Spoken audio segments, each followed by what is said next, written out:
हैं तो उमराज पीएम से करेंगे भेंट। गृह मंत्री अमित शाह से उमर कर चुके हैं मुलाकात। सुरक्षा व्यवस्था और क्षेत्र को लेकर होगी चर्चा।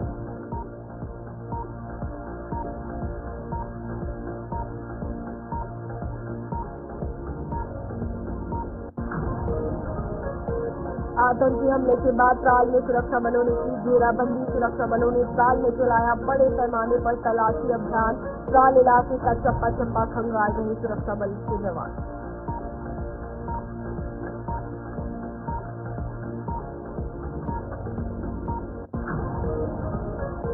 नशे के खिलाफ जम्मू पुलिस ने चलाया बड़ा अभियान। पुलिस ने जम्मू के राजीव नगर में चलाया तलाशी अभियान। नशा तस्करी में शामिल 4 लोगों को किया गया गिरफ्तार।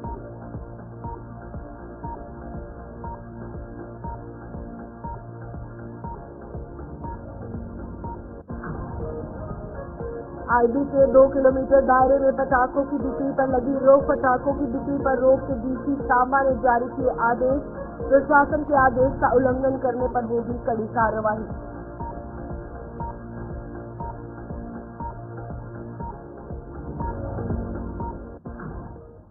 जम्मू कश्मीर के इस बुलेटिन में आप सभी का स्वागत है। मैं हूं आपके साथ रूपाली शर्मा। तो चलिए बुलेटिन की शुरुआत करते हैं। जम्मू कश्मीर में सत्ता संभालने के बाद मुख्यमंत्री उमर अब्दुल्ला का मिशन दिल्ली जारी है। गृह मंत्री अमित शाह से चर्चा करने के बाद आज उमर अब्दुल्ला प्रधानमंत्री नरेंद्र मोदी से भी मुलाकात करेंगे। अपनी मुलाकात के दौरान मुख्यमंत्री जम्मू कश्मीर के मौजूदा हालात को लेकर चर्चा करेंगे। तो ये अहम बैठक की अगर बात की जाए तो खास तौर पर कल गृह मंत्री अमित शाह के साथ जम्मू कश्मीर के नए मुख्यमंत्री उमर अब्दुल्ला ने बैठक की। करीबन 30 मिनट तक ये बैठक चली और आज प्रधानमंत्री नरेंद्र मोदी से ये चर्चा जो है बातचीत राज्य के दर्जे की बहाली को लेकर की जाएगी और जम्मू कश्मीर के कुछ अहम मुद्दों पर ये चर्चा की जाने वाली है। क्योंकि अगर बात की जाए नेशनल कॉन्फ्रेंस के मैनिफेस्टो की तो ये मुद्दे जो है टॉप लिस्ट में थे और सबसे पहले अगर बात की जाए राज्य के दर्जे की बहाली को कैबिनेट की एक बैठक की गई जिसमें ये प्रस्ताव आगे के लिए रखा गया और मुख्यमंत्री उमर अब्दुल्ला की अगर बात की जाए तो वो दिल्ली पहुंचे हैं जहां गृह मंत्री अमित शाह के साथ उनकी मुलाकात हुई, बातचीत हुई। अब प्रधानमंत्री नरेंद्र मोदी के साथ भी वह मुलाकात करेंगे और जिस तरीके से जम्मू कश्मीर के हालातों में स्थिति में जो है वो बदलाव देखने को मिल रहा है उस पे भी कहीं ना कहीं चर्चाएं की जाएंगी। क्योंकि यही बात सामने आई थी केंद्र सरकार की तरफ से कि जब सही समय होगा तब जम्मू कश्मीर को राज्य का दर्जा जरूर मिलेगा। अब देखना यह है कि इस बातचीत में क्या कुछ निकलकर सामने आएगा और ये पहली बैठक जो है वो होने वाली है प्रधानमंत्री नरेंद्र मोदी के साथ उमर अब्दुल्ला की मुख्यमंत्री बनने के बाद। जम्मू कश्मीर में सत्ता संभालने के बाद वह दिल्ली के दौरे पर हैं और गृह मंत्री अमित शाह के साथ मुलाकात कर चुके हैं। राज्य के दर्जे के बहाली के साथ साथ और भी ऐसे कई मुद्दे हैं जिनको लेकर उनके द्वारा चर्चा की जाएगी। तो आप देख सकते हैं कि किस तरीके से बड़ा मुद्दा राज्य के दर्जे के बहाली का 370 का 35A का जो है वो बना हुआ था। अब यहाँ पर देखने वाली बात यह है कि जिस तरीके से नेशनल कॉन्फ्रेंस ने चुनावों से पहले अपने मैनिफेस्टो में कहा था कि अगर उनकी सरकार आएगी तो 370 का मुद्दा सबसे पहले उठाया जाएगा, लेकिन ऐसा नहीं हुआ। कैबिनेट बैठक में पहला मुद्दा राज्य के दर्जे की बहाली का हुआ और तालमेल जो है वो केंद्र सरकार के साथ बहुत ज्यादा जरूरी है सरकार चलाने के लिए और ये तालमेल कहीं ना कहीं दिखता हुआ भी नजर आ रहा है।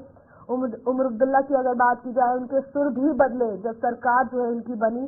क्योंकि सबसे बड़ी बात है कि किस तरीके से दोनों सरकारों का, एक तरफ केंद्र सरकार का जो भारतीय जनता पार्टी की है, दूसरी तरफ जम्मू कश्मीर की सरकार जो कि नेशनल कॉन्फ्रेंस की है, किस तरीके से आपसी मेल के साथ इनका टिकना बनता है वो भी बहुत ज्यादा जरूरी है, जिसको लेकर आज राज्य के दर्जे की बहाली का चर्चा किया जाएगा। और इसी के साथ अधिक जानकारी लेंगे, हमारे साथ वरिष्ठ पत्रकार विनोद कुमार जी जुड़ चुके हैं।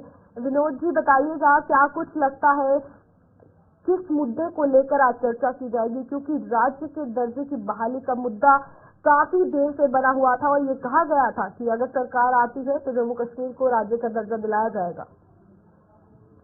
आपने ठीक कहा, लेकिन एक साइड से केंद्रीय गृह मंत्री राज्यसभा में भी और लोकसभा में भी कह चुके हैं, प्रधानमंत्री नरेंद्र मोदी ने भी कहा है कि पहले जो डिलिमिटेशन होगा उसके बाद चुनाव होगा और उसके बाद राज्य का दर्जा बहाल किया जाएगा।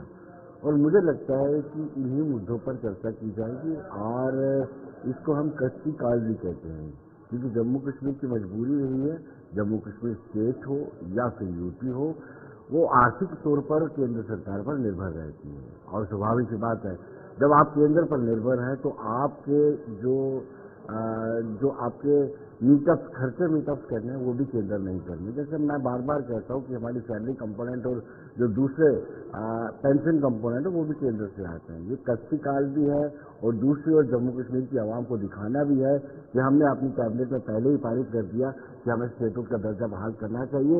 इसलिए हमने गृहमंत्री से भी मुलाकात की और उसके बाद हम उसके बाद प्रधानमंत्री से भी मिलेंगे। लेकिन सच्चाई ये है कि यह कच्ची काल भी हो सकती है और साथ में मैसेज जो जम्मू कश्मीर की आवाम को देना है कि हमारा पहला स्टेप ये था कि स्टेटहुड बहाल की जाए, उस पर हमने चर्चा की है। बिल्कुल विनोद जी, राजनीतिक दृष्टिकोण के हिसाब से अगर बात की जाए, क्या कुछ लगता है इतना आसान है राज्य का दर्जा वापस मिलना? देखिए, जब 370 की हम बात करते हैं तो तब पंडित नेहरू, स्वर्गीय पंडित नेहरू कहते थे कि जिससे गिर जाएगा, तो पहुंचने में कितना टाइम लगा? 5 अगस्त 2019 को किया। और जैसे ही इन्होंने भी कहा है, गृहमंत्री अमित शाह ने कहा है कि स्टेटहुड का दर्जा बहाल किया जाएगा, लेकिन एक शब्द इस्तेमाल करते हैं, माकूल माहौल या एप्रोप्रिएट टाइम पर, माकूल समय पर यह दर्जा बहाल किया जाएगा। ये माकूल समय क्या होगा, इसकी परिभाषा अभी तक हमें समझ नहीं आ रही है। क्योंकि अब देखिए, जब से नई सरकार आई है, ठीक है, लॉ एंड ऑर्डर आईजी की रिस्पॉन्सिबिलिटी, लेकिन फिर भी हमने देखा कि टनल के निर्माण के दौरान जो आतंकी हमला हुआ, आज भी एक आतंकी हमला हुआ, प्रवासी मजदूरों को पहले भी टारगेट बनाया जा रहा था। इतने हालात साजगार नहीं है कि तुरंत आप इसको स्टेट का दर्जा दे दें, फिर अपर हाउस भी बहाल कर दें, फिर सारी ताकतें जो है लोकल गवर्नमेंट को दे दें। इतना आसान नहीं है। मुझे लगता है इसके लिए और मशक्कत और कसरत करनी पड़ेगी। बिल्कुल विनोद जी, इसी के साथ नेशनल कॉन्फ्रेंस के मैनिफेस्टो की अगर बात की जाए, जो 12 पॉइंट्स रखे गए थे मैनिफेस्टो में, सबसे पहले था 370 और अब ये देखने को मिल रहा है कि पहला कैबिनेट बैठक में मुद्दा राज्य की दर्जे की बहाली का उठाया गया है। इसमें भी बहुत लोगों ने ये पूछा है कि आखिरकार क्यों 370 पहले नहीं रखा गया? क्या कुछ लगता है सरकार किस तरीके से चल रही है और जो ये तंत्र चल रहे हैं उनके लिए क्या कुछ जवाब? देखिए, राजनीतिक स्टंट होते हैं, क्योंकि जो लोग हारे हैं, जो पराजित हुए हैं, और इसमें कोई दो राय नहीं कि 42 सीटें लेकर के नेशनल कॉन्फ्रेंस एक बड़ी पार्टी आई है और बतौर निर्दलीय उम्मीदवारों को मिलाकर के उनका बहुमत भी है, बहुमत का आंकड़ा उन्होंने पार कर लिया हुआ है। लेकिन जो लोग हारे हैं वो बार बार उकसा रहे हैं, बात कर रहे हैं कि आपको पहले 370 की बात करनी चाहिए, चाहे वो पीपुल्स डेमोक्रेटिक पार्टी हो या फिर पीपुल्स कॉन्फ्रेंस हो, सजाद गनी लोन हो, ये सब कह रहे हैं कि पहला प्रस्ताव ये पारित करना चाहिए कि हमारा 370 वापस आना चाहिए। क्या आपको लगता है कि केंद्र सरकार ऐसा चाहेगी? कोई भी सरकार, अब जो केंद्र में बीजेपी की अगुवाई वाली एनडीए सरकार है, वो कतई नहीं चाहेगी कि इस तरह का रेजोल्यूशन आए। 2000 की बात करता हूँ मैं, तब पूर्ण बहुमत था, 2/3 बहुमत से ऑटोनॉमी का प्रस्ताव पारित करके दिल्ली भेजा गया था, उसको भी अस्वीकार कर दिया था दिल्ली ने। ये दिल्ली पे डिपेंड करता है कि वो सरकार विनोद जी, लेकिन जिस तरीके से जम्मू कश्मीर की सिचुएशन एक बार फिर बदली है, टारगेट किलिंग जिस तरीके से आपने भी बात की, क्या लगता है अब जिस तरीके से ये राज्य की दर्जे की बहाली का जो सवाल उठ रहा है कि ये मिलना चाहिए, और दूसरी तरफ सरकार आते ही माहौल सिक्योरिटी सिनेरियो के हवाले से बात की जाए तो बदला है, क्या ये अब आसान होगा? क्योंकि सबसे पहले ये कहा गया था जब सही समय होगा तब दिया जाएगा, लेकिन कमिटमेंट किए on the floor of house, जो वादा किया गया है, आश्वासन दिया गया है, गृह मंत्री ने, प्रधानमंत्री ने ऑन द फ्लोर ऑफ दिया है, तो मुझे लगता है कमिटमेंट तो फुलफिल करेंगे। लेकिन ये भी जरूरी है कि कहीं स्टेट का दर्जा देने के बाद हालात न बिगड़ जाए, इस पर भी आत्मचिंतन करना पड़ेगा। शायद यही कारण है कि थोड़ा अभी इंतजार जम्मू कश्मीर की आवाम को करना पड़ेगा शेड्यूल पाने के लिए।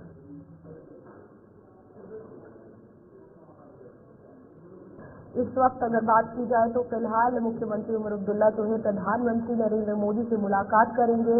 जम्मू कश्मीर को राज्य का दर्जा वापस देने के मुद्दे पर बातचीत होगी, जम्मू कश्मीर के अन्य मुद्दों पर बातचीत होगी और क्या कुछ निकल कर आएगा इस पे हर किसी की निगाह है। इसी के साथ अगली खबर की ओर बढ़ते हैं, जहां जम्मू कश्मीर के पुलवामा जिले के त्राल इलाके में एक और आतंकी हमला हुआ है। आतंकियों ने इस बार एक प्रवासी मजदूर को निशाना बनाया है। आतंकियों ने यूपी के एक श्रमिक को गोली मार दी है। हमले में मजदूर घायल हो गया है और अस्पताल में उसका इलाज चल रहा है। इस घटना के बाद सुरक्षा बलों के जवानों ने इलाके की घेराबंदी कर आतंकियों की धरपकड़ के लिए बड़े पैमाने पर तलाशी अभियान शुरू कर दिया है।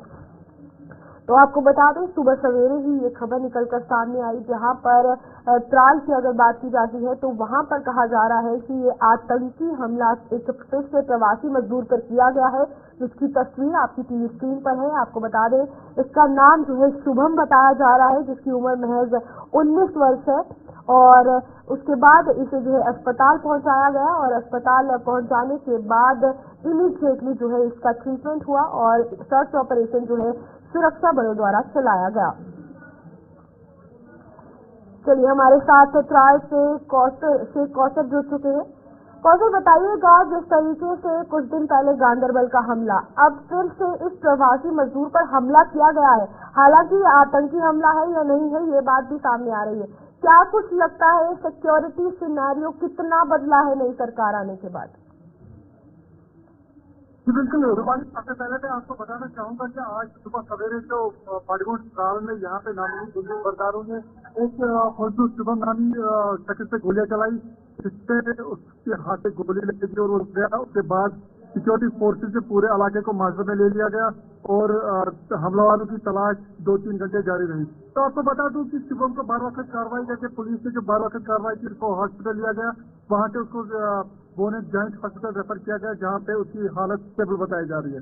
तो आपको बता दूं कि अभी पुलिस की तरफ से कोई कंफर्मेशन नहीं मिल पा रही, कोई तस्वीर नहीं आ रहा है कि असली मसला है क्या वाकई में ये गोली चली है या कुछ और। फिलहाल पूछताछ जारी है, वहाँ पे जो आसपास लोग हैं उनसे पूछा जा रहा है कि असली वहाँ क्या हुआ, कैसे क्या हुआ।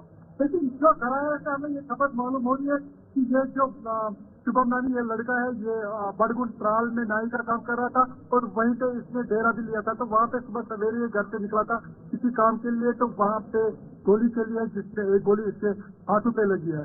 फिलहाल आपको बता दूं कि पूरे इलाके में सिक्योरिटी फोर्सेज की टोलियां जा रही है, वहाँ पे पूरी जारी है। फिलहाल कुछ ही देर में हमें ये सामने आएगा, जो ही पुलिस प्रेस रिलीज जारी करेगा, उससे हमें पूरी तरह ये पूरी तस्वीर सामने आएगी कि यह वाकई में मिलिटेंट ने अटैक किया है या कुछ और है। हालांकि वाक़या आपको बता दूं कि इससे पहले शुपियन में एक वाक़या ऐसा हुआ और उसके बाद गगनगीर गांदरबल में ऐसा वो वाक़या पेश हुआ। तो आज एक रात की बात कर रहे हैं, तो फिलहाल अभी ये कहना मुश्किल होगा कि ये वाकई में। लेकिन कौशल, सवाल यहाँ पर ये भी उठ रहा है कि जिस तरीके से एक तरफ बयान आते हैं कि कश्मीर को पाकिस्तान नहीं बनने दिया जाएगा, लेकिन सरकार आते ही हालात बदल गए, एक के बाद एक सिलसिलेवार ढंग से जो है टारगेट किलिंग की जा रही है। जैसे परसों गगनगीर में हमला हुआ, क्या लगता है एक तरफ 2019 के बाद का क्या सिनेरियो था और सरकार आने के बाद फिर से किस तरीके से आतंकियों के वो कह सकते हैं कि जो मंसूबे हैं वो पूरे करने को एक बार फिर से मैदान में आए हैं और किस तरीके से निपटा जाएगा? जी बिल्कुल रूपाली, आपको मैं बताना चाहूंगा कि अगर हम 2019 की बात करेंगे, उसके बाद यहाँ पे जो कश्मीर में हालात बिल्कुल नॉर्मल थे। हालांकि आपने देखा चुनाव में भी लोगों ने बढ़ चढ़ कर हिस्सा लिया, लेकिन सीएम बनने से पहले ही ये टारगेट किलिंग शुरू हुई। तो इससे ये कहीं ना कहीं खतरा पैदा होते सिक्योरिटी फोर्सेज के लिए भी बहुत बड़ा चैलेंज है, क्योंकि 2019 से लेकर आज तक हालात बिल्कुल ठीक है, इक्का दुक्का वाक़ात होते रहे, लेकिन जो टारगेट किलिंग खासकर जो बाहर के मजदूरों पे ये जो किलिंग हो रहे थे, ये कहीं ना कहीं सिक्योरिटी फोर्सेज के लिए बहुत बड़ा चैलेंज है। तो इस पर यह देखना चाहिए। हालांकि आज लोग भी जबरदस्त पक्षों से दहशत में हुए हैं, क्योंकि फिर से ये टारगेट किलिंग चाहे लोकल हो या चाहे गैर विरोधी हो या कोई और हो, तो किलिंग तो होती ही रही। इंसानियत पे गोलियां चल रही है, तो इसमें सिक्योरिटी फोर्सेज के लिए बहुत बड़ा चैलेंज है। ठीक है कौशल, बहुत बहुत धन्यवाद आपका जानकारी देने के लिए। इसी के साथ अगर त्राल की बात की जाए तो वहां पर ये सुबह सवेरे हमला हुआ है। हालांकि आधिकारिक तौर पर इसकी पुष्टि नहीं हुई है। प्रेस रिलीज जब निकलेगी उसके बाद ही अपडेट पता चलेगा कि आखिरकार इस व्यक्ति पर, प्रवासी मजदूर पर जो हमला हुआ है वो किसने किया और कहां किया। चलिए इसी के साथ अगली खबर की ओर बढ़ते हैं, जहां जम्मू को नशा मुक्त बनाने के उद्देश्य को लेकर जम्मू पुलिस ने एक अभियान शुरू किया है। इस अभियान के तहत पुलिस ने जम्मू के राजीव नगर में नशा तस्करों के खिलाफ बड़े पैमाने में तलाशी अभियान चलाया है। इस अभियान के दौरान आपको बता दें, पुलिस नशा तस्करी में शामिल 4 लोगों को फिलहाल गिरफ्तार कर चुकी है।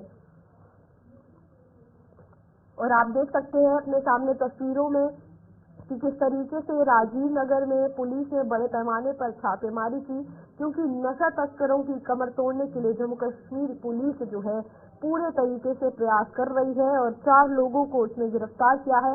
क्योंकि जम्मू कश्मीर में नशे की अगर बात की जाए एक बड़ा मुद्दा बनता हुआ नजर आ रहा है। एक तरफ टेररिज्म से जम्मू कश्मीर जूझ रहा है तो दूसरी तरफ नार्को टेररिज्म से भी जम्मू कश्मीर उभरता हुआ नजर आ रहा है, जिसको लेकर फिलहाल आपको बता दें कि जम्मू कश्मीर पुलिस ने अभियान शुरू किया, जिसमें 4 लोग जो नशा तस्करी में शामिल हैं उन्हें गिरफ्तार कर लिया गया है। चलिए इसी पर अधिक जानकारी लेंगे। जम्मू से हमारे संवाददाता विकास हमारे साथ जुड़ चुके हैं। विकास, बताइएगा क्या कुछ पूरी खबर है, क्या कुछ पूरी जानकारी है और वो कौन से 4 लोग हैं जो गिरफ्तार किए गए हैं? जी दीपाली, आपको बता दें जम्मू के राजीव नगर में इस वक्त जो है जम्मू कश्मीर पुलिस की एक बड़ी सरप्राइज रेड जो है वो यहाँ पे देखने को मिली। और आपको बता दें जम्मू के राजीव नगर में पहले भी इस तरीके की जो है रेड होती रहती हैं, लेकिन आज जो है असेंबली इलेक्शन के बाद जो है यहाँ पर काफी ज्यादा जो है इंफॉर्मेशन जो है पुलिस को आ रही थी। यहाँ पर जो है नशा जो है वो नशे को लेकर काफी ज्यादा जो है वो फॉर्म जो है लोग शिकायतें जो है वो साउथ और SDPO जो है उसका बड़ी एक टीम जो है जम्मू कश्मीर की यहाँ पे देखने के वो पुलिस की यहाँ पर देखने को मिली। और IB के जवान भी और एक बड़ा जत्था जो है वो पुलिस का यहाँ पे देखने को मिला। और आपको बता दें जिस वक्त ये रेड की गई और उस वक्त जो है पूरे एरिया को जो है कॉर्डन किया गया और उसके बाद जो है जितने भी यहाँ पे सिक्योरिटी जो है वो लगाई गई, किसी को भी जो है अंदर आने की अनुमति जो है वो नहीं दी जा रही थी। और कहीं न कहीं आपको बता दें कि ये राजीव नगर का काफी हाईलाइटेड एरिया है, आपको पता है जम्मू का, क्योंकि पहले भी इस तरीके की यहाँ पर जो है सरप्राइज रेड जो है होती रहती है। नशा जो है यहाँ से जो है लोगों की जो शिकायतें के साथ क्या कुछ राजीव नगर के साथ और कौन कौन से इलाके हैं जिन पे पुलिस जो है ये तलाशी अभियान शुरू कर सकती है, क्योंकि अभियान के चलते अगर बात की जाए नशा तस्कर हर एक जगह है और उन्हें ढूंढना आसान नहीं है। और कौन कौन से एरियाज है जिनमें ये अभियान शुरू किया जा सकता है, छापेमारी की जा सकती है? हम आपको बता दें कि राजीव नगर के सटीक बिल्कुल काफी नगर में भी जो है इस तरीके की जो है रेड जो है वो देखी जाती हैं। और हम बात करेंगे जम्मू के नई बस्ती एरिया से भी जो है इस तरीके की काफी ज्यादा एरिया जो है वो पुलिस ने इस वक्त जो है अपने टारगेट पे लिया है। तो और सबसे बड़ी बात है जब हमारी बात SP साउथ जी से हुई तो उनका कहना है कि जीरो टॉलरेंस की जो नीति है उसको जो है एक्सेप्ट जो है वो जो है नहीं किया जाएगा। पूरा जो है वहाँ पे जवाब जो है वो दिया जाएगा। ठीक है विकास, बहुत बहुत धन्यवाद आपका जानकारी देने के लिए। इसी के साथ जम्मू कश्मीर पुलिस की अगर बात की जाए तो नशा तस्करी को लेकर अभियान जो है उनके द्वारा शुरू किया गया है, जिसमें राजीव नगर में उनके द्वारा रेड मारी गई और 4 लोगों को गिरफ्तार किया गया है। सांबा चलते हैं, जहां सांबा जिला प्रशासन ने अंतर्राष्ट्रीय सीमा के 2 किलोमीटर के भीतर सभी प्रकार के पटाखों की बिक्री और उपयोग पर निषेधात्मक आदेश लागू कर दिया है। ये आदेश तत्काल प्रभाव से लागू होगा और अगले आदेश तक प्रभावी रहेगा। आपको बता दें आदेश का उल्लंघन करने वाले किसी भी व्यक्ति के खिलाफ कानूनी कार्रवाई की जाएगी। और फिलहाल एक तरफ दिवाली का त्योहार जो है वो नजदीक है और इसी को लेकर ये बड़ा फैसला जो है वो लिया गया है, जहां पर सांबा जिला प्रशासन ने जो IB इंटरनेशनल बॉर्डर है उससे 2 किलोमीटर की दूरी के बाद ही जो है पटाखों के स्टॉल्स, पटाखों की दुकानें जो है वो लगाई जा सकती है। और अगर इस तरीके से कोई उल्लंघन जो है इस नियम का करता हुआ नजर आएगा तो उस पर कड़ी कार्रवाई भी की जा सकती है। फिलहाल आपको बता दें कि ये आदेश जो है वो लागू कर दिया गया है, ऑर्डर जो है वो पास कर दिए गए हैं और कुछ ही दिन बाद दिवाली है, जिसको लेकर खास ध्यान जो है वो रखा गया है। चलिए इसी पर जानकारी लेंगे। हमारे साथ सांबा से हमारे संवाददाता ऋषि खजूरिया जुड़ चुके हैं। ऋषि, बताइएगा क्या कुछ ऑर्डर में अपडेट सामने आया है और किस तरीके से ये जो ऑर्डर दिया गया है इसका पालन कर रहे हैं दुकानदार?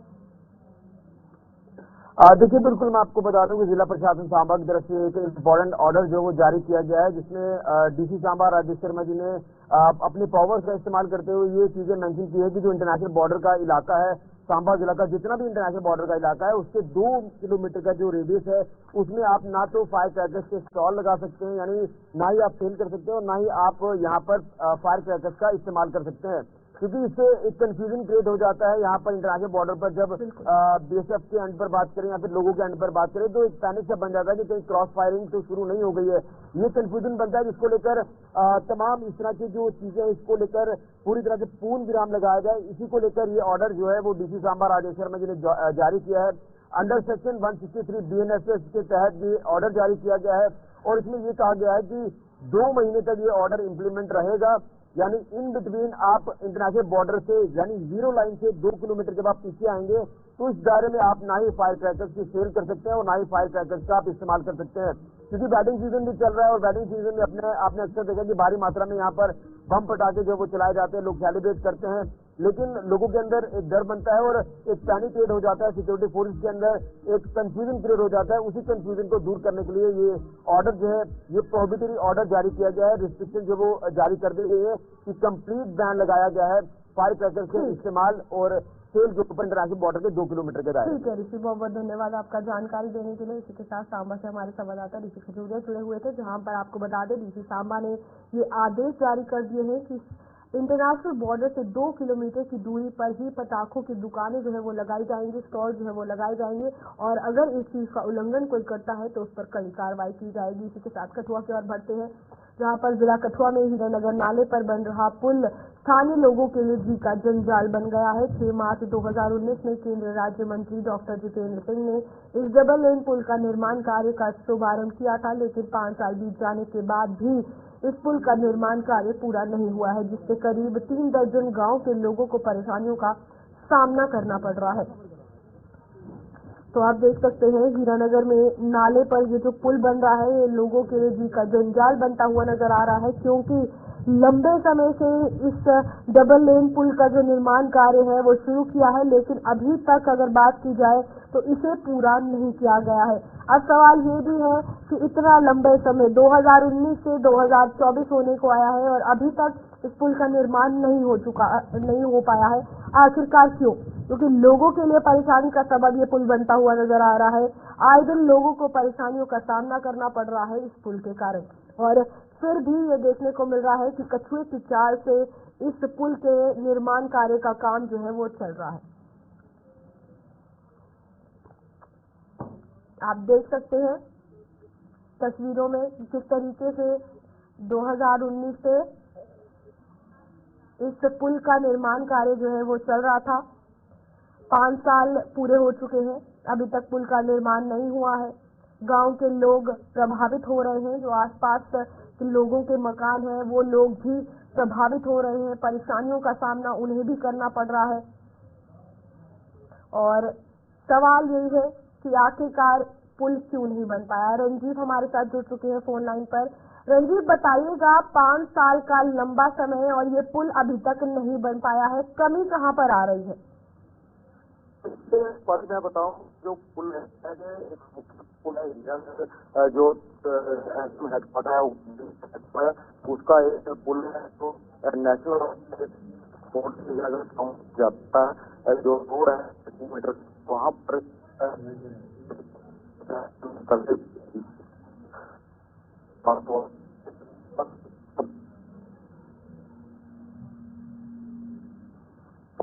नया ओवरऑल लेन का काफी तो उसको लगभग 6 साल पहले